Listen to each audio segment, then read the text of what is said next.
Hello again, everybody. This is James Bartley, and you're watching and listening to the Cosmic Switchboard Show. Our very special guest today is Brian Tseng, the Solar Bee and the conference promoter for the Full Disclosure Conference, which is coming up very shortly. I'm going to be a speaker on that conference, and I'm really excited about it. Without any further ado, Brian Tseng, welcome to the Cosmic Switchboard Show.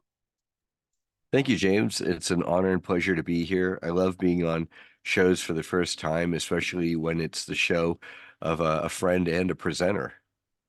Well, thank you. Well, tell us a bit about yourself and this labor of love you created. How long has Full Disclosure been going on for, and what is your intentions and desire behind it? Because it sounds like a wonderful idea. So for me, the full disclosure movement itself is totally predates me, obviously. I mean, and Phil Schneider and, people before him. And with time travel, all bets are off for when it actually began, right? But my entree really began in earnest around March of 2023, after my own Facebook account got banned for too much truth during a certain worldwide medical crisis and things like that. And I came back with a new account and friended Sean Bond at the Psionic League because I have an interest in full disclosure. I saw the need for medical beds for everybody, all my loved ones and everybody else, among other things, and clean energy, anti-gravity, and for the truth to be revealed. And that's where full disclosure comes in, not partial disclosure, limited hangout disclosure, gatekept, exposure. What we really need is to the best from the bottom up, top down, but really from the bottom up, total full disclosure. Every time someone suggests total exposure, I get visions of a guy naked under a trench coat jumping out from an audience. So I went with full disclosure. And for the conferences now, just to kind of emphasize it, and we're also launching the Full Disclosure Network and an app and a cryptocurrency. And then the platform is going to include all sorts of bells and whistles to incorporate all of that with the community, sponsors, live trips to sacred sites around the world, an expanded conference series, which will be ongoing and bigger and bigger and better, together with all the content from the presenters, people like you. I shy away from the word content creators because we are content creators, but we're not. It's based off of real life testimony.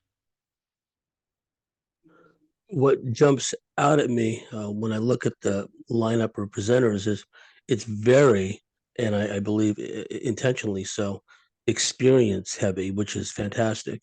I've always differentiated between knowledge on the one hand and wisdom on the other. To me, wisdom, my definition of wisdom anyway, is knowledge gained through experience, through having lived through things. And when you have that caliber of speakers, people who've walked the walk, been there, done that, that presents a powerful spectacle. And not that we're trying to appeal to the, I don't know if lowest common denominator is the right term, but for people that are woefully ignorant about this, it's not so much from my perspective that, oh, we have to convince anybody, because I think that the power of having all those speakers come on with the conviction of having lived through all of this, uh, if someone's neutral, they're going to be just knocked right off their socks when they hear the testimony of these people, not only the challenges that they've had to overcome, but their ultimate personal triumph and how it coalesces into this movement. So please take it any direction you want. Well, I want to speak to that, James, and I know that you, as an experiencer, testifier, whistleblower, and someone who's you're doing your utmost to get the word out to the world and advance the movement. Um, a lot of those people on my stage, they remember each other up in space or in the underground bases or vice versa. And some remember each other, and the other people don't remember. It's like let's say someone will remember Drago, but Drago might not necessarily remember them. It doesn't matter.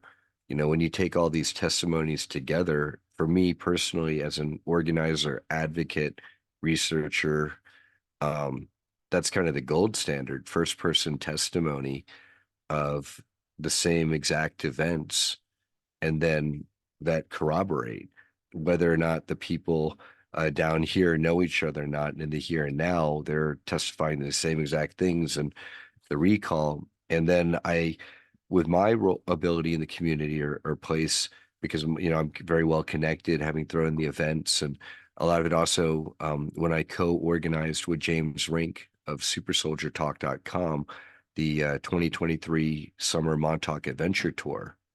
Okay.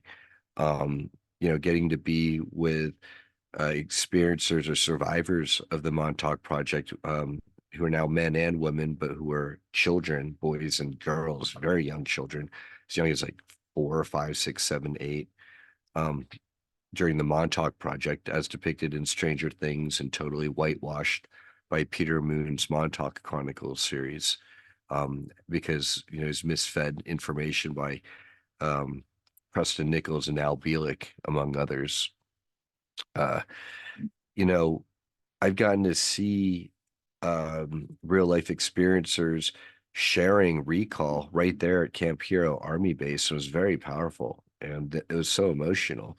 No one, I doesn't, I mean, I'm past the whole I want to believe, it's I know, and then I know and so many more of us have woken up and know and are experiencing it to the level of it's no longer just ideological or hypothetical, but it's where we have actionable intelligence, where when we act on it properly, it moves our lives forward spectacularly, in positive ways. And it's material, it's visceral, and it's my understanding, and many people in our community agree with me, that the light has won. Whatever battles it is, the light has won over evil, not just darkness, but evil. And it's already happened in the higher realms. It's taking time to trickle down and manifest fully down here in the 3D. In the meantime, it's going to be a wild ride, and that's what we signed up for. All of us. That's exactly how I feel. I mean, I believe that people like you and I and the others in this upcoming conference, in most cases, I would say we've had past/parallel incarnations as what we would term aliens. I believe that a great many of us participated in the Orion Wars, and what's going on here is an extension of that. And if you look at our solar system, I've said this many times at the risk of sounding redundant, but if you look at our solar system, and I'm not the first one to point this out, it looks for all the world like a battlefield. You have the asteroid belt where there should be a very large planet. You have Dr. John Brandenburg talking about how there's absolute evidence Can I that, speak to that, James? yeah, please. Apparently, the name of that planet was Tiamat, got blowed up and turned into the Kuiper Belt. That's all over around our solar system here. And many people will say it's called Maldek. And when I talk to people who have Galactic Federation type contacts, they say, please don't call it that. Maldek is a Draco reptilian word for our turf. And so they were fighting for this planet Tiamat with whomever, and it got blown up. And that was also probably around when maybe Mars also had its atmosphere and environment compromised. Yes, thank you. I mean, I hesitated in saying Maldek because I've always thought of it as Tiamat. And then what happened was, and I won't go into specifics about this, but there was someone out there, and I won't say who exactly they are. They were pushing the Maldekian line, right, along with other Confederates, so to speak. And not to cast aspersions on their motivations or whatever, but to me, that never sat well with me. To me, I've always thought about it as Tiamat. And you look at Uranus tilted on its side. How did that happen? So the point being is that conflict has been a constant in our little corner of the multiverse. And I say, with no apology whatsoever, that I have been a warrior in this struggle. low these many lifetimes, and many others have. And it's not that we're being resistant or against any notion of love and light, but before we can get to that love and light level, before we can have peaceful coexistence, harmonious existence, everything on our planet militates against peaceful coexistence, of us just wanting to be left alone.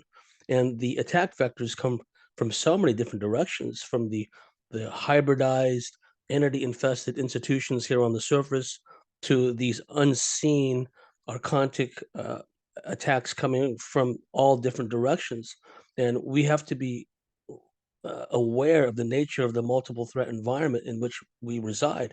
And so when you fast forward to the present day, what I would like to see, Brian, and this is just me, this is not anyone else, I'd like your thoughts on this, is so many of us, my labs, have been utilized in these ops. And some of them, I'm sure, were used to advance this whole Draco Orion empire. What I would like to see is for us to start to turn this thing around. I think we've already made serious inroads into this. Your conference is an example of that. Yeah, But I can give turn you this. some examples exactly that, James, already. Oh, please give us some examples. So, Arkeem Ra, for example, on his own Disclosure Now podcast that I got to be a guest contributor on for a bit, along with Nathan Cizik and Dan Armstrong. Um, uh, on there and on other platforms, other experiencers have spoken about how to recall and reintegrate alters. And you know, David Purcell in our community, who's been on Robert Khalil's Typical Skeptic podcast at least 4 times now, I believe, speaking a lot about this stuff, having regained his recalls. He put that into practice of saying, hey, any of my altered soul fragments, soul shards, parts of me that are out there, for the highest, greatest good, come on back. You feel free to come on and return to me, especially if you're being hijacked or used out there. And so David Purcell in particular, he tried this and he kind of got a vision or a download of like a reptilian body of his just falling down kind of lifeless on some ship out there in space. Okay. And then later being visited at night by a reptilian consciousness. He said, wait, what do you want? What do you want here? And the being said, you called me. And it was really his soul fragment. He realized, okay, and he reintegrated it. And then later on, I don't know if it was that probably another following evening or two that week. Don't quote me to speak with David Parcell.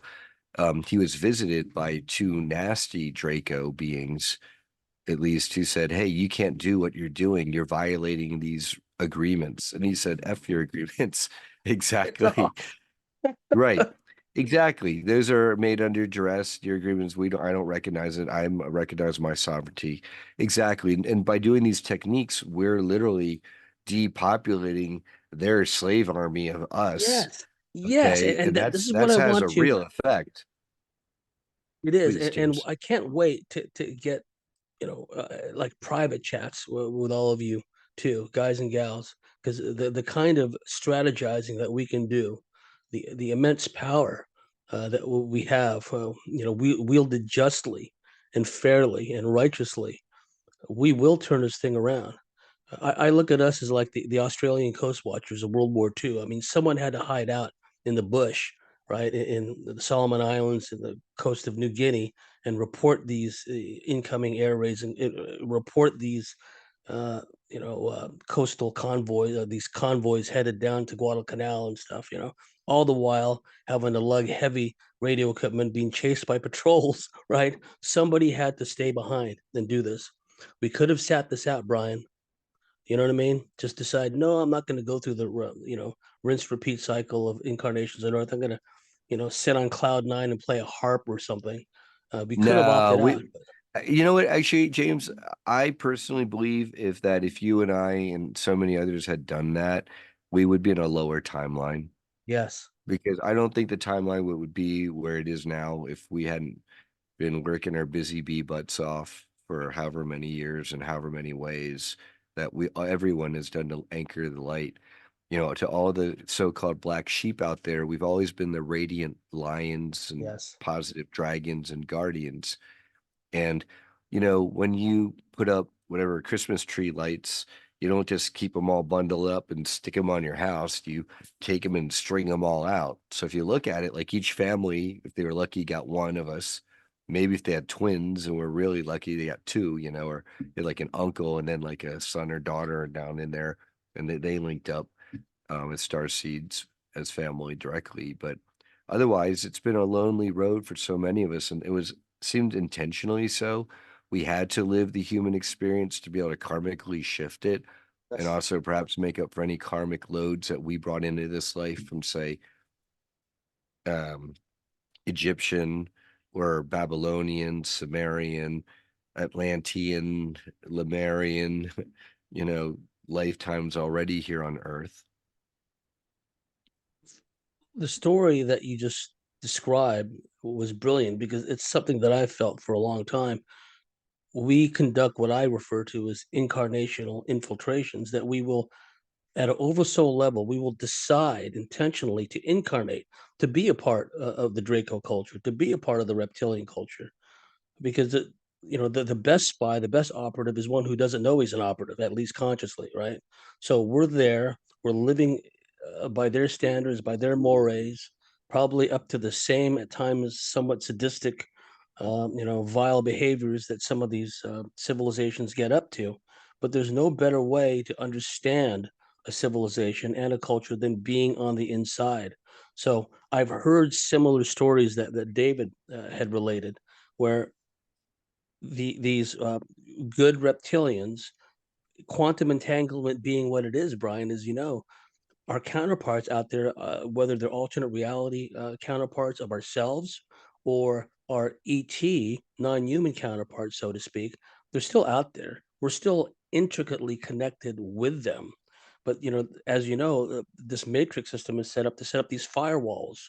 We are the sum of all of our parts. So they want to keep us atomized, fragmented, separated through trauma and other means.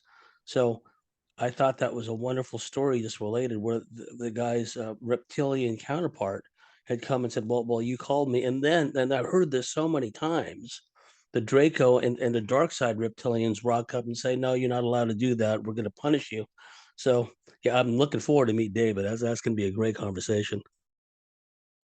Yeah, and even better is off of that, David's had these really beautiful positive interactions where he has taken it on himself instead of reacting in anger and using astral or psychic fire to the point where they've literally shouted at him, Pindar, Pindar. And I said, David, do you realize what they're yelling at you? He's like, I, I don't know what Pindar means. I just get a psychic image of a lizard penis. I'm like, yeah, Pindar means reptile dick. And they worship the head reptile dick. And so by yelling Pindar, they're saying, we yield, you're the head dick. Stop frying us astrally with your fire. He's like, oh, that makes so much sense. It's like this is how I know people aren't making this stuff up. And then he remembers some of our people up there in Nachtwaffen. He remembered me. It's part of why I reached out to him.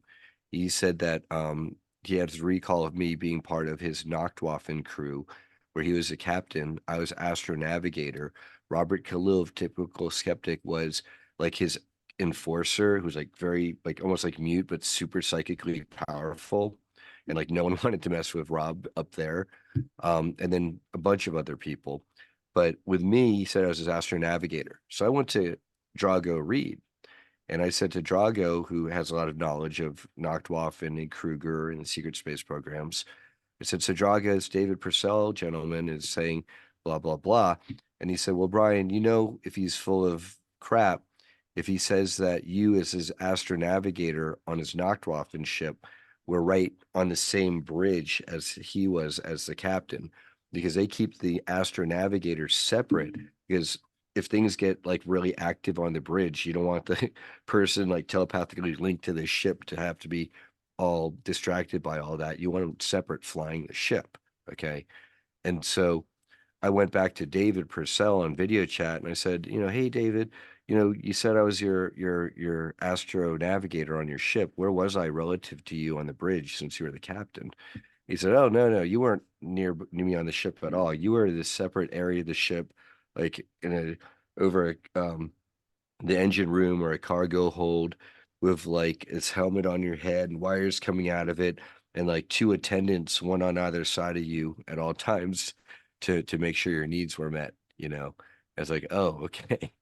So stuff like that. I get that stuff over and over. I mean, that's a more blatant example, but both Susan Long and Veronica Bartolini have recall of me from the Hulk program in a white lab coat, while they, up in like the skybox area overlooking like a factory floor where they were both being cybernetically enhanced. It was really painful, their experiences, what they were going through, and how there were even reptilian or maybe Anunnaki technicians down there who was really rough with them, just not caring on them at all. Um, and so a lot of people who remote view it, or people are telepathically, I take it face value with them, linked in contact with ETs or Sasquatch beings who validate or verify a lot of this information. The hypnosis, people who get it from hypnosis, and I know a lot of people poo-poo that, but I just want to say, hey, these are one of hundreds of data points that I'm Yes. taking, and I mesh it all together, and then people can criticize me all they want. Oh, Brian's listening to people who went under hypnosis. Well, yeah, it's one data point among It's one so data many. point. Sure. Yeah. And what we're talking about is pattern data correlations, where you're having from widely separated sources, oftentimes sources that don't know one another, are coming up with the same bits and pieces that together form this mosaic, this picture. And I've experienced the same thing. I had Christy Campbell on my show in the recent past, and a lot of times I have to just sit there and bite my tongue. This is what happened with Tyler Koala too. It's like biting my tongue because I didn't want to just keep interjecting. Oh, that happened to me when they're both talking. But when Christy talked about the Chris, Chinese element, the she has Chinese, recall of me. Christy has recall of me in space training with her with mantis beings and kung fu, and it might not be this timeline, this world, but it's like an alternate reality or another lifetime, whatever it is. I've A heard lot. the She has same recall thing of a about lot of me. I've people. had two different Yeah. people, one of whom was a world class psychic, Hmm. remote viewer, past life viewer, who said that in a past life here on Earth I was something like a Shaolin monk, but long before I was a Shaolin monk, I Why am I was not surprised, James? yeah I was an ET, and I taught and was taught through like this lineage these what amounts to martial arts. And get this, a lot of people don't realize this, but there is an element within the Arcturans that are like a warrior caste. There's an element of the Arcturans that are what we would think of as like a Shaolin monks, or like warrior monks almost. But we always hear about them being peaceful and being always peaceful, always benevolent. But no, there's an element of them like a warrior caste within the Arcturans that and apparently some of The my real Shaolin down here on Earth are or were, badasses. So I were wouldn't be surprised. Like the warrior aspect is no surprise to me. I mean, I think a lot of people confuse maybe Shaolin with Buddhism sometimes, but it's an aspect and in its own way with Shaolin. But Shaolin is much more than that, because really began with a lot of the peasants who, under their feudal landlords and warrior caste, were not allowed weaponry, and yes, so they had to make do the best they could. And then they probably had ET contacts who showed them the ways, like yes. perhaps yourself in other incarnations and times. And here we are. And getting back to Christy, she was talking about some of her experience with Mars and the interactions she had at times, sometimes hostile interactions with like this deep black space element of Chinese intelligence. And I can relate to that because I don't know, I guess because we both look kind of Asian, Brian, right? So it was relatively easy to kind of insinuate me into these scenarios. And I'm not Well, they telling want to recruit us. We're hot shit. To them, if they could recruit us, we would be awesome assets for, whatever Asiatic or posing as an Asian intelligence if they thought that was a way to recruit us, out of some kind of patriotic or ethnic appeal, I suppose. Well, that's what the CCP does here on the surface. Like, well, if you're ethnic Chinese, then de facto you're one of us, whether you want to be or not, right? And then, Exactly. Oh yeah. Oh yeah. Seriously, you go to China and you show them American passport. They thought they could. They didn't do it to me, but they weren't happy. They definitely threw the passport down. Oh, what is this?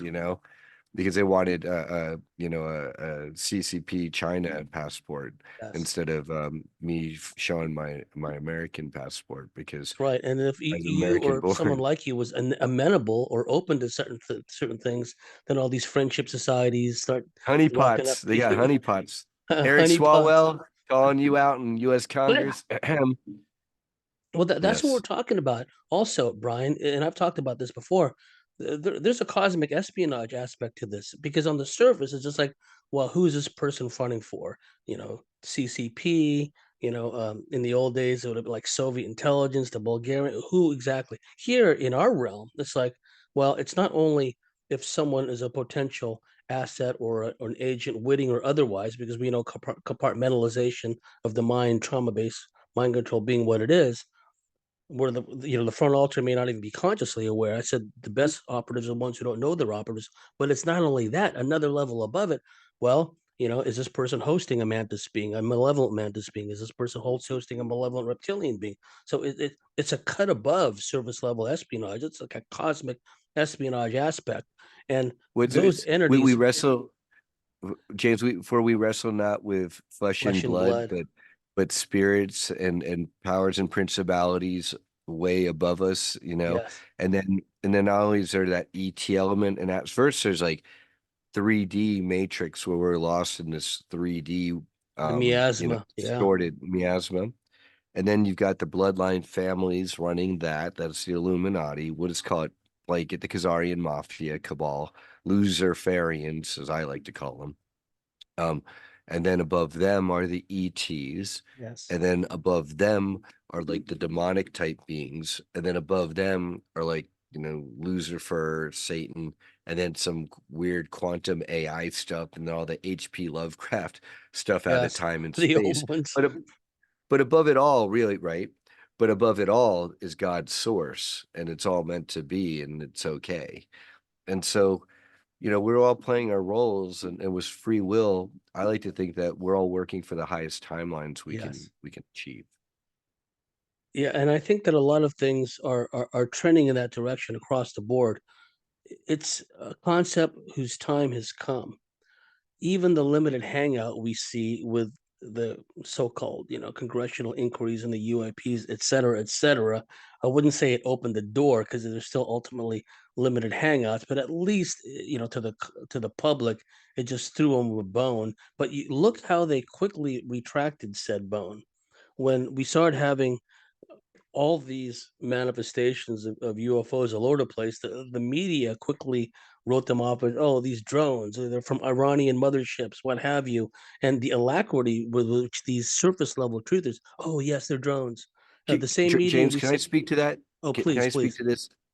Because actually, it's so apropos to the conference we're about to be at in less than a week and a half, 10 days from now, not even.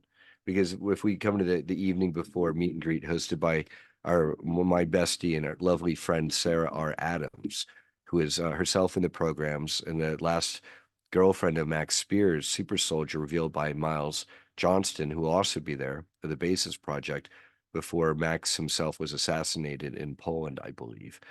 And we're just talking about the drones in New Jersey. First, they were Iranian motherships, and then Chinese drones from Temu or Wish.com or whatever. What it really was is our friends from the Farsight Institute. Yemi Janae will be there again this year presenting on the main stage, and she's bringing several of the ladies, her fellow remote viewers of the Farsight Institute.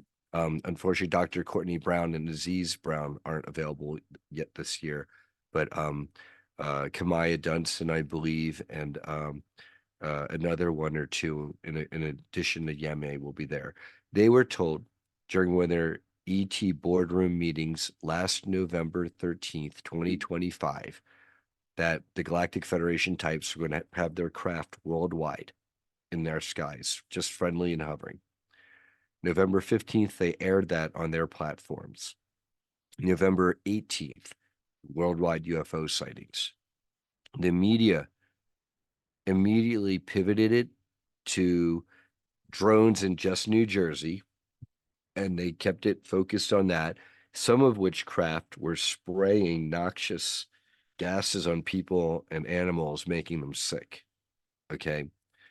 And the world gave those who thought they were in the know gave credit to Cliff High and his AI algorithm because they detected a spike in UFO sightings or whatever the terminology was.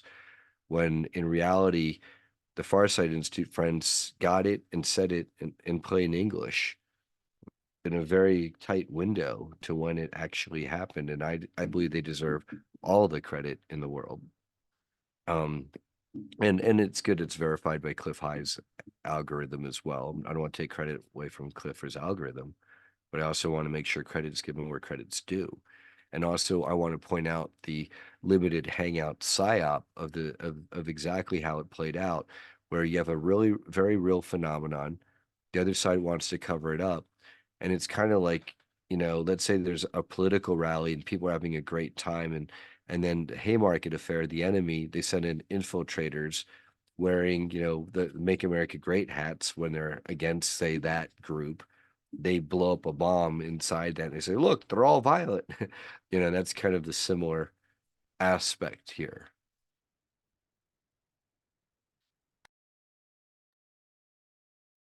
And the timing of it all too, where just in the recent past, we've had the mainstream media, that soon to be extinct dinosaur media, push back vigorously against this. Oh, well, where have you heard this before? Everything that we're seeing is like some long-standing psyop, to conceal these weapons development programs. It's complete nonsense because they're losing control of the narrative. Uh, Disclosure is from the ground up. It's grassroots, and we're pushing upwards and outwards. We're forcing change upon institutions and entities that don't want change. They want to keep this a closed system. I keep looking back at the farming analogy, or if it, or like a twisted, distorted version of that game Civilization, where you start off with just the basics and you expand it into like a modern civilization. But in this context, it's a closed Luciferian. I like that term. We're just constantly oppressed and made to exude negative trauma-based loosh, right? But the thing that's significant to me is each one of these people at your conference, encoded within their very DNA, encoded within their morphic resonance field and their various energy bodies, is everything we need to know to turn this around. And I'll talk to you privately. I'm going to go into this in my lecture, but there are certain ways and means with which we can unlock these codes, in which we can tap into a pre-existing information stream, because we are plugged into the information field. It just that through all the trauma and the rinse recycling and everything else, that we've just in many cases become almost completely detached from it. It's been a work in progress to get where we're at now. But I absolutely believe, and you bring up the Farsight Institute, that's going to be absolutely key, because a lot of us are natural innate remote viewers. We're natural astral travelers. We're multidimensional in nature, hence the reason why, and I'm not saying this in elitist sense, but the reason why we've been plugged into these programs, because of our bloodlines, because of the latent power within our DNA. So I think that if we can channel our sources, combine them, uh, you know, uh, what's the term that businesses use? Where everyone has a certain department, the things that they're really good at, to a division of labor, so to speak, right? Yeah, operationalizing it along where Operationalizing it everyone in wants to be, where they have that there's that Japanese, like, I don't know, it's called koji, where it's like, that intersection of what you're good at and what you love and what the world needs, Yes. and that intersection, and how to manifest that on all levels on an ongoing time and space way, which requires discipline and practice and vision and dedication. And all of that is definitely happening. We're being unlocked. And now's the time, because you know, literally as we enter into the age of Aquarius, our solar system star, the sun and our planet are literally being bathed in much higher frequencies and energies. It's burning out the light. This is a time that's been prophesied, right? Where all is going to be revealed. That's an apocalypse. Is what that term means. It's all is going to be revealed. Um, or one interpretation of that. And then the uh the ability of us at the civilian level to get access to above military grade, secret space program grade people who have been in these programs, which is why so many were taken in the first place, as you point out, James. I mean, for me, that's a total X factor. It's like you've got a problem in your life, you've got missing people, and you want to find them, and it's been years, and you've just dead ends, but now you can consult remote viewers, psychics, trance mediums, angelics, Sasquatch, or the forest people, via these telepathic people in our community, and can consult them. That's the type of intelligence and assets that we're starting to use on our side with, like, Olivia James, Gray Mouse, remote viewing, or psychic spying into the other side as they try to handle us and target us in my lab, us. We're outing that you, Dennis Pearson, of the Princeton group out of Atlanta, in your farty office with your stale coffee, and your shit training. You wish you were out here with us, partying with our water slides, going around to campouts and festivals, having a great time. And that's up to you. Yes, because quantum entanglement, once again, being what it is, these controllers and would-be controllers think they have it all over us, that they can just plug into us, tweak some knobs, but it works the other way as well. Because I know many instances where, like a MyLab, male or female, doesn't matter, but suddenly in their etheric third eye vision, oh, they're tuning into me, and he or Mhm, she will see these idiots, sometimes in mhm, military uniform, sometimes as geek civilians. They're at some control panel tweaking knobs and pushing buttons, but they don't realize that we can turn things around, that we can, with our willpower and with our innate metaphysical powers, for lack of a better term, we can make life difficult for them, right? Where they can start, we can start messing with their technology, messing with the technicians, tweaking the knobs and pushing the buttons, and that's happened before. A buddy of mine, he was living in a houseboat uh, off San Diego, and he was in my lab, and he was constantly being plagued by these black helicopters. And as you know, these black helicopters aren't always black helicopters. Sometimes they're UFOs and helicopter guys. I mean, that's well known amongst people like us. But whether this on this occasion it was a helicopter or it was some exotic craft or otherwise, my friend was so pissed because he just wanted to just kick back on his houseboat and relax. And here they come again, disrupting his, privacy. So he just looked at him and he just focused with intent and he made this thing just zigzag all over the sky until it just left, right? So he tapped right into them and effed with them to such an extent that they said this isn't worth it, we'll just leave them be for now. And if people realize their innate power, that we were plugged into these programs precisely because we can interface with alien technology, precisely because at a deep soul level, we could read alien symbol language. We could speak and read certain alien text uh, at a deep soul level. It's just a process of reintegration, like you were saying. like I can't tell you how many people I've been around in our community who will alter out, and then it's the same types of alters for the same types of reasons. They're not faking that.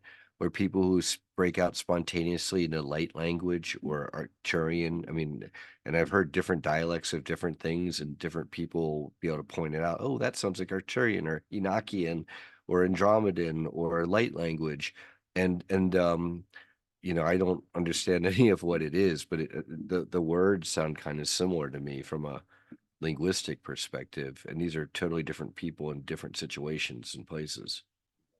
I was told by my family that, at turns at night when I was a boy sleeping, and I had a problematic sleep history when I was a boy, always waking up in places other than my bed, even though I slept in an upper bunk.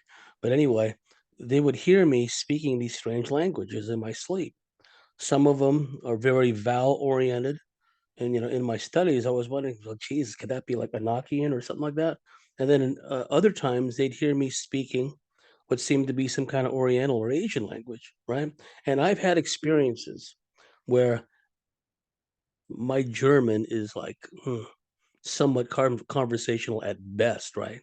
But somehow, some way, depending on our state of consciousness, at times we can speak fluently in some of these experiences for whatever reason, right? And the languages vary. And I remember after this one experience, I was literally in one of these. If you remember when the SAS took down the Iranian embassy in 1980, they were in the black assault suits and the gas mask and all that stuff, right?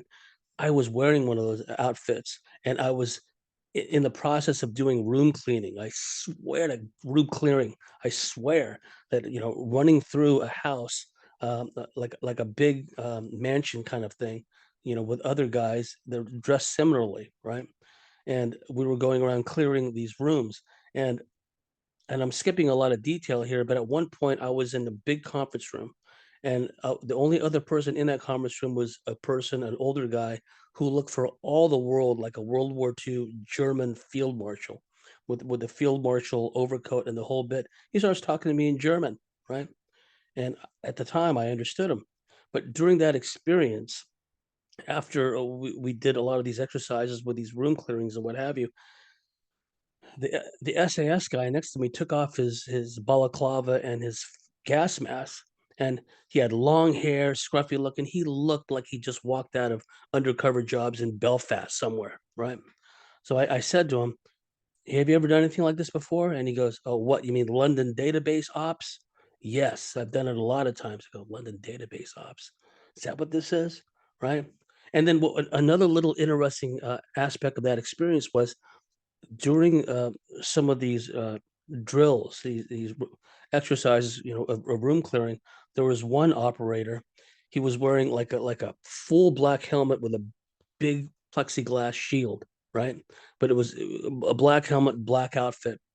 I didn't know what That connected. plexiglass shield is bulletproof or Yes, resistant, at least. At least it's like a yes. big lucite block that, like, you could take a direct 9 mil, at least, or 10 mil 45 to, That would it make and absolute deflect it. sense. And then one fine day, I'm watching a documentary on History Channel or something, and they did a segment on the German GSG-9 counter-terrorist unit, and they were wearing the exact same outfit that I'd seen. That big plexiglass bullet resistant Yeah, thing. yeah, because most people, they're not seeing that. I mean, and not just making that up. It's something that you wouldn't have thought of on your own. Yeah, Oh, and I'm well steeped in special operations stuff. That's what I do. But I'd never mhm, seen that outfit before until I right. saw the documentary. I go, that's exactly what I saw. I was blown Mhm. away. Yeah, you recognize equipment and guns and body armor and what's standard, and then you're like, that's like a full-on tactical SWAT outfit where the person knows they're going to get shot in the face, Yes, and that's why they've got that thick lucite block, because normally in combat you don't want to be running around with like a 3 inch thick block. It's really probably super heavy and yes, cumbersome. But if you know you're going to, say, a hostage situation and you're room clearing and it's close quarters combat, then that's exactly what you want to wear. exactly. And a lot of the people at the conference are also instructors. Some of us, for whatever reason, were tasked with training others, but also, lack of a better uh, term, and for the detractors out there who are always looking to pick up, find chinks in the armor and find reasons to criticize us, right? Because I don't understand the context entirely. But there have been times, whether it's been on a like a spaceship, an installation on the surface, sometimes we seem to be like uh, like training kids or training teenagers. Like people have seen me on board of a Well, craft, there's and no, we're I mean, that's not a mystery, James. yeah, Of course, it's children and teenagers. That's yes, what these bastards do because, yes, and they show it in all the sci-fi movies. It makes perfect sense. If you want to mind control somebody, starting from as young as possible for these loser variants makes so much sense from so yes, many dastard ways. Whereas from our perspective, that's why as the experiencers, we get older and more sovereign, the programming breaks down and the yes, recalls come back. But, that's a lot less likely, in a 14-year-old who's indoctrinated since they were 7. yes. Yeah, and we see the baneful effects of just surface level indoctrination, the cultural Marxism, how it's warped the minds of countless young people, right? But in these Mhm. programs, and well, like a lot of times I wasn't even training them. I was kind of like on one occasion, I was in this big, what seemed to be a big sewage drain looking out into San Diego Harbor. And Hmm. there's 32nd Street Naval Station, and then there's the Coronado Bridge. You cross over from San Diego on the Coronado Bridge, and then you're on the Silver Strand. That's where the Navy SEAL base is, and we Yeah, were the at a sales vantage train point. right there. Yeah, the SEAL base there, and Right. the the vantage point from where we were at, and I was with some kids, and we were looking down at this harbor. We're looking at the naval vessels. We were just like observing is all we were doing, and we were watching these people, presumably like seals or someone like them, on these small rubber boats out in the harbor there, going underneath the bridge, so and there was also times when I was just doing endless amounts of running. There was some adults, some teens, and there was a lot of kids. And I was thinking, man, this is a form of abuse because, the amount of running they're making us do, the amount of running they're making these kids do, right? And then you wake up feeling like you've been run over by a Mack truck or feeling like you've run a marathon. And that happened to me a lot when I was living in San Diego, of all places, right? Yeah, and I mean, just having the children grouped together to watch Navy SEALs and their own exercises with the rubber boats, you can learn a lot watching Navy SEALs going through their exercises. And Yes. if you're training children to work as a group and you're right in the backyard of the Navy SEALs, that would merit a field trip. And that totally goes along with the whole grooming of children, unfortunately, to be super soldiers. And of Yes. course, many of us rightfully point out that it's a misnomer because many people don't feel so super after Yes. they've been through what so many have been, being run ragged to the point of, harm being like among, unfortunately, the least of the complaints. Yes, because the term super soldier, there's some connotations with it. Super implies, glamorized, like a superstar Reggie Jackson type in our field, and a lot of us don't feel that way. And soldier implies like a willing asset for this Draco Orion Empire, and none of us feel that way, right? So we might have to come up with another term. Excuse me, but in some ways, it does describe what it is that we do and find ourselves in, and and it goes far beyond the terrestrial, the training on the surface, as you know, because so much of our ops, and thankfully Tyler Kowala was talking about this. I've been talking about this as well, and many others. There's an alternate reality aspect to this as well, where our counterparts, people like us, in other realities, other timelines, are also likewise plugged into these operations. And sometimes what happens, it seems, that the controllers in these alternate realities, for whatever reason, they access us in our reality and utilize us in their ops, sometimes in their realities, their universes.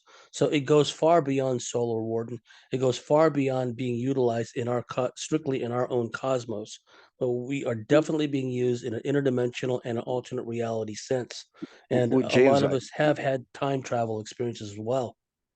Arakim Ra, um, friend, and he was a roommate here briefly up in northern Nevada, along with Kat, his girlfriend, fiance, partner. He what he testifies to is what you're saying right there. He talks about bubble swaps, where someone in the programs in a timeline will be part of some kind of caper or heist or crime that shifts the timeline that's so bad that they'll literally take that person and then swap them with another version of themselves in another timeline. So that even if they're caught in this timeline, they're actually, it's a them from the other timeline has no recall of being part of 9/11 or whatever. Yes, and that's one of the things that a lot of us had to deal with. The Whether we're in an altered state, whether we're in a mind controlled state or an alternate version of us or a clone version, that's how deep this whole thing goes, is the fact that we've been utilized in ops and made to do things that normally in our normal waking consciousness we would not do. And they look for certain psychological profiles. They split off with the trauma, and they're looking for people that will take that extra step, will take the we'll take the shot, so to speak. Whereas those of us that have a conscience, so should I be doing this? And they don't want us in that state of being where we're questioning what we're doing. They want us to just be and uh White Wolf in the Scorpion Chronicles talks about this. It's the horrific things they made him do as part of his training, like beating women to death and things like that. That's how sadistic this Draco Orion control system is. They want us to be just these evil hitmen for them, hit women with no conscience, no remorse. And sadly, there are some, because some will always slip through the cracks. There are some Milab super soldiers that have kind of succumbed to that, where Can can I you speak know, to that? I want to speak to that. please, So on the first part of that, it's harder for them to control some of us than others. So Susan Long, for example, testifies to being how a lot of people these days are speaking more kindly about Kruger. Well, Kruger, and I hope they don't do this still, but they allow their male assets to assault sexually the female assets. And what Susan would do up in the programs, and apparently the Marvel character Phoenix is based on the real life Susan Long, who also will be at our conference in 10 days from now. Um, she testifies that whenever they would try to assault her on ship, if they didn't get to not conquer out and said she couldn't use her abilities, she would like kill like all say 5 assaulters at once, chop their penises off, shove them down their throats, and let that be a testament to anyone else. Like, don't even try it. And others of us apparently were like similar hard to control and wouldn't go with the flow. Amaria Sweet, Rogue Dragon, would apparently use her abilities hooked into the ship as a navigator to help shift some of the ET beings that they were supposed to wipe out into a slightly higher density, kind of like how Bigfoot can shift, so that they were then safe from like the space programs here in the here and now. And so a lot of them recognize that. And so her call sign is Rogue Dragon. Um, there's a lot of those examples that I think, to our credit, are very heroic on the yes, parts of people like Susan and Amaria.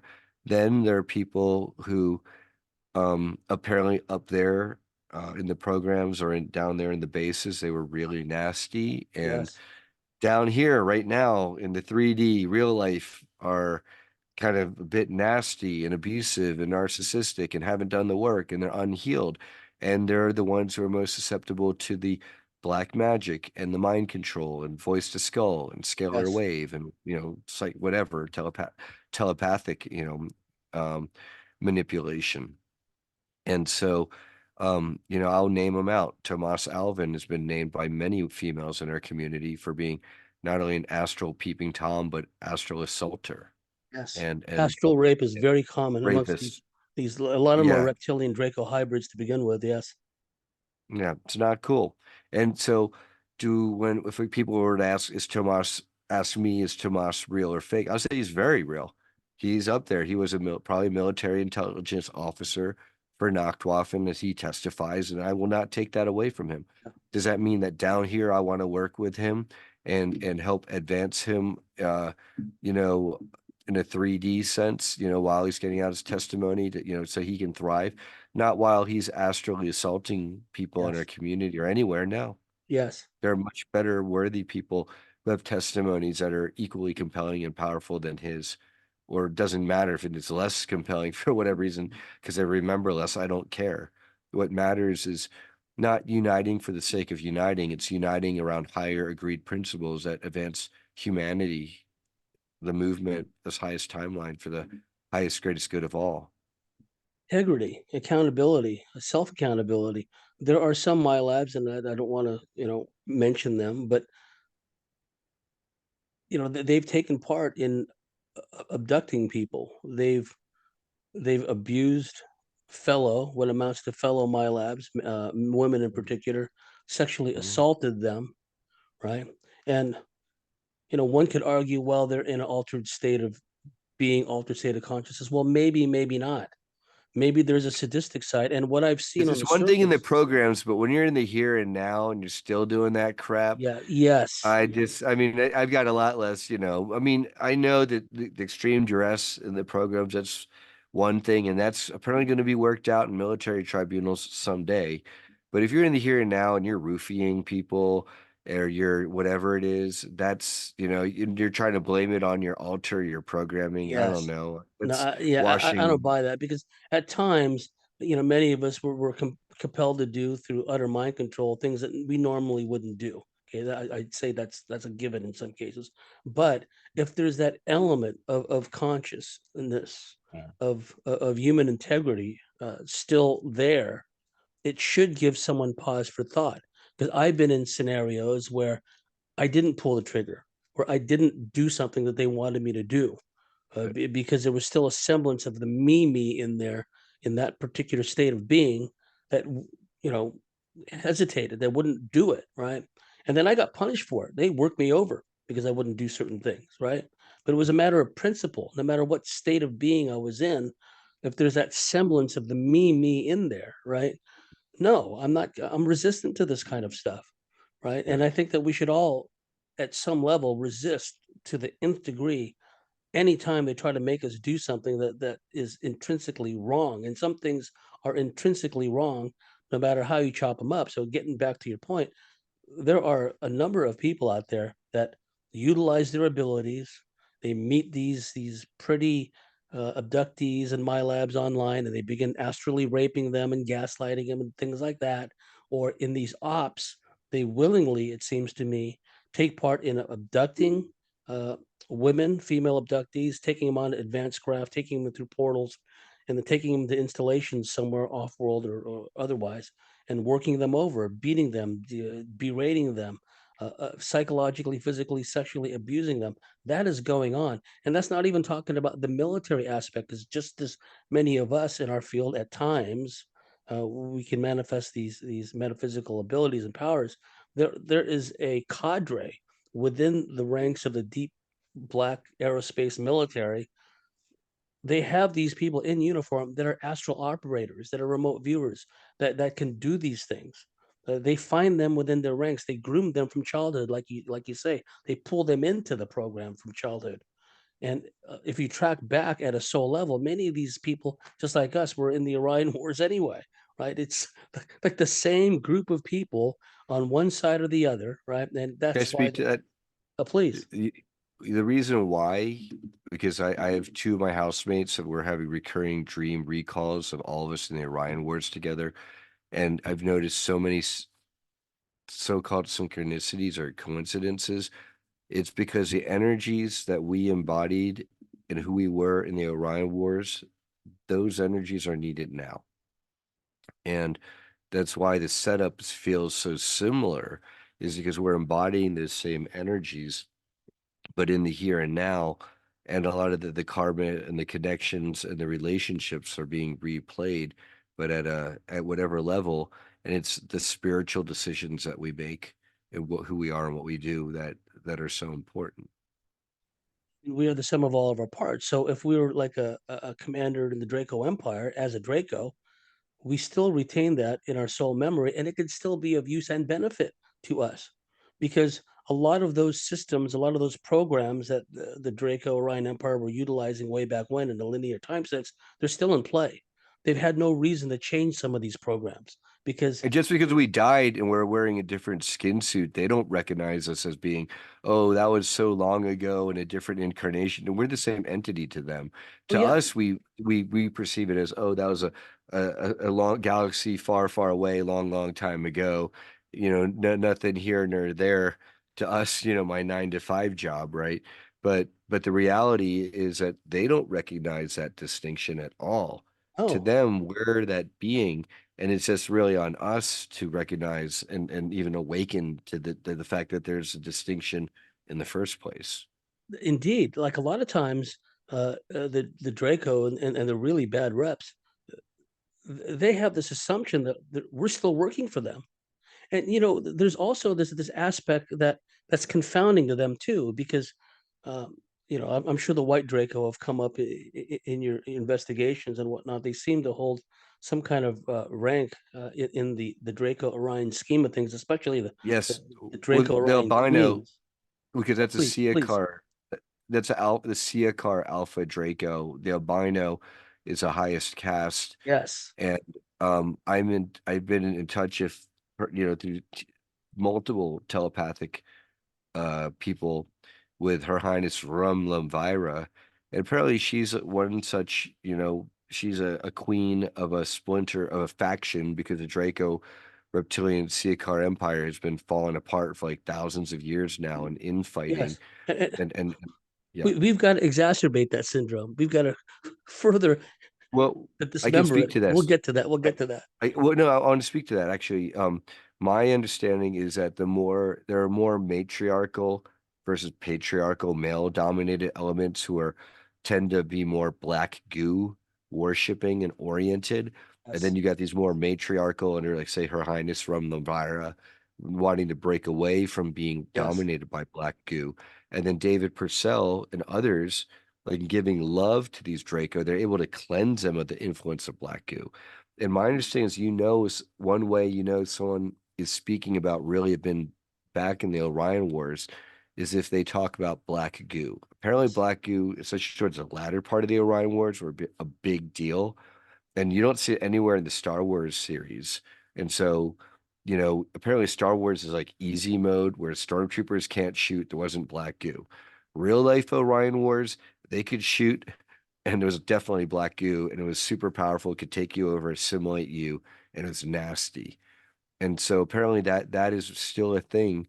Penny Bradley testifies to drinking black goo as a Nachtwaffen astronavigator, because it would heighten intelligence and abilities, but it would also make one more susceptible to mind control, emotionally more dense and less loving, X, Y, and Z.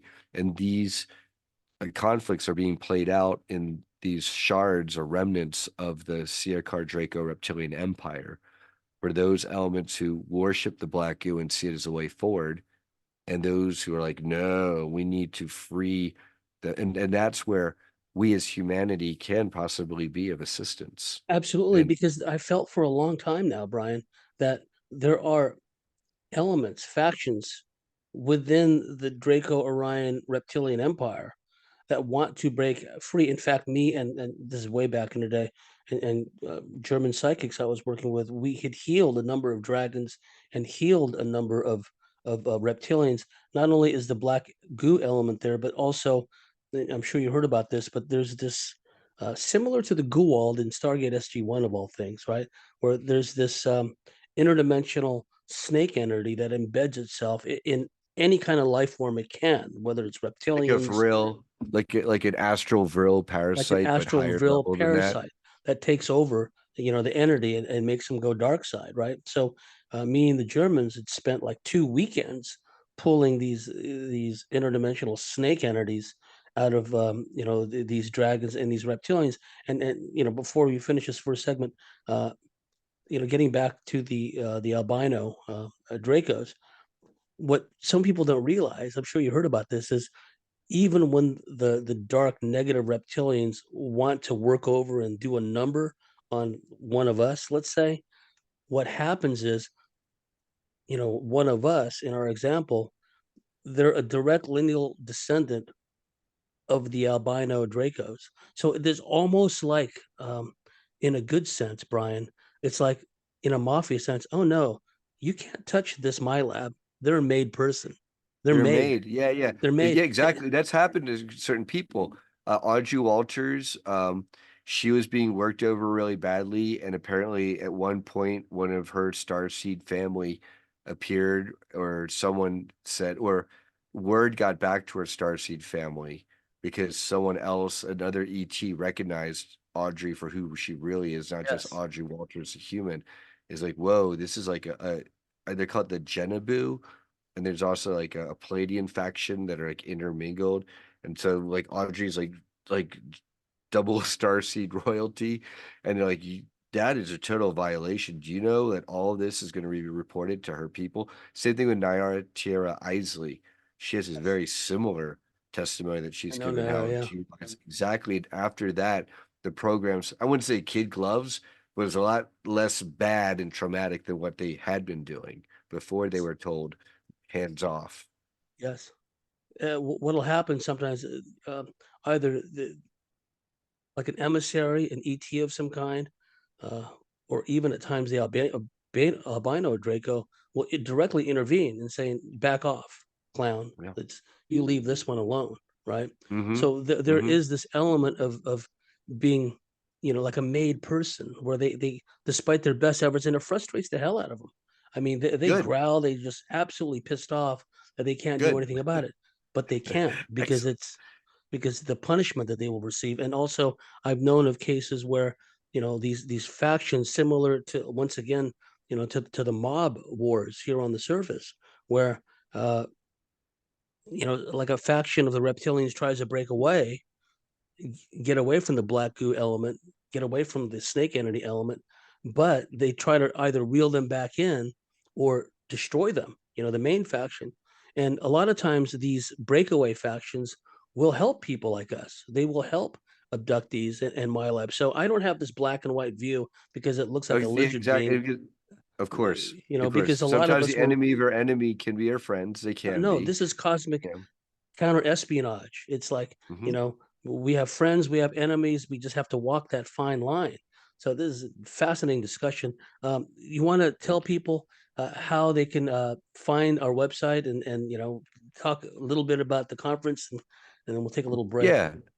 Yeah, absolutely. Well, let me briefly, perhaps I could share my screen, and Yeah, I let me just give want you to permission. show. Hold on. Yeah, thank you. I think I have it, Oh, there you and I go. just want to share, just because it's really worth sharing, the full disclosure now website. If you just go to www.fulldisclosurelive, everyone, we got a countdown 9 days, 14 hours, 47 minutes.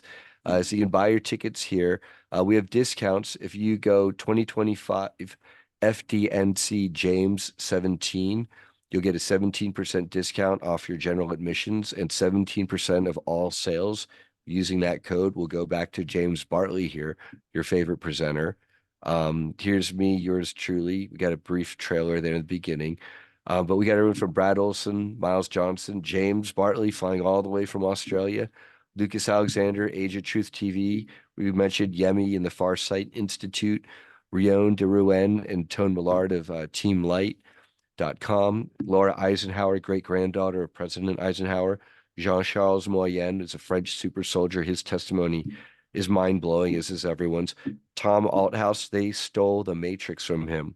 He has a stamped copy of the script for the Matrix and broken down fight scenes from 1993. Met with Joel Silver of Warner Brothers 96. 1999, The Matrix comes out. The other lady who testifies to it being hers, maybe she got similar downloads. I'm not discounting her. I do know what Tom's got. Sean Bond and Isha, he's got like Merlin lineage, and she's, Egyptian type, probably Atlantean priestess or Lemurian. I mentioned Christopher and Joanna. They're in touch with Sasquatch or the forest people. Matthew Mornian has a lot of mantis being contact among other ETs and reptilian. We mentioned Penny and the Black Goo and Nachtwaffen. Jessica Jones, a cryptid huntress, great friend of mine. Antonia Lau has been on the scene for years, talking about her angelic and prophetic visions. particularly in regards to pole shift and earth change. So I'm a big prepper as well. Drago Reed, we mentioned about Kruger. Paul and Cheryl do a Tesla table technology.